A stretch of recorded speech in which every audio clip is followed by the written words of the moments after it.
Samedi 1er juin, les montées du Sapet prenaient leur départ à Hermillon et à Saint-Julien-Mont-Denis.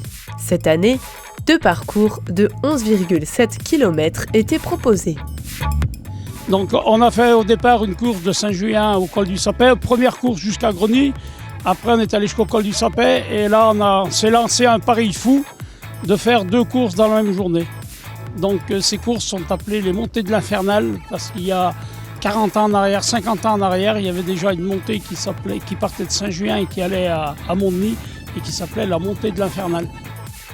On ne s'est pas trop rendu compte, en fin de compte, qu'on se lançait dans quelque chose qui était quand même énorme.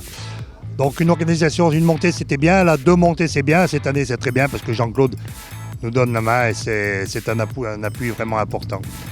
C'est vrai que ce pari fou, moi ce soir je serai soulagé parce que c'est vrai qu'on est tendu depuis le mois d'octobre, hein, c'est à peu près ça. Donc voilà.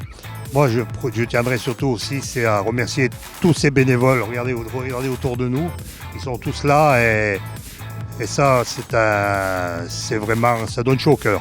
Et moi, je vous demanderais de retenir une chose, c'est quand on arrivera au col, c'est de regarder la vue qu'il y a autour.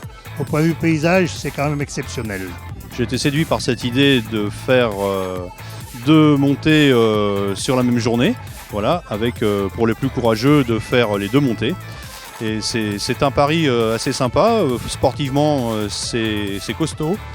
Comme l'a dit Raymond, on a des passages par Hermillon qui vont dépasser les 26% et côté Saint-Julien presque les 21%, voilà, avec des pentes moyennes d'environ 10% sur les 11,7 km de part et d'autre. Voilà, c'est une course qu'on aimerait vraiment après pouvoir accrocher au calendrier Maurienne Tourisme et d'autres supports comme celui-ci. En tout cas, c'est important, d'autant plus que le col du Sapet a été inauguré en 2017, c'est tout frais. Ce col est appelé à vraiment recevoir les grandes courses, en tout cas c'est le souhait sincère que nous nous sommes mis comme but.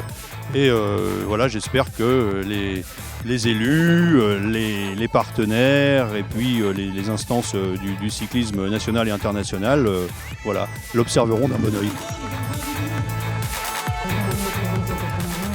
Les remises des prix se sont faites à Greny avec une performance sportive d'un athlète.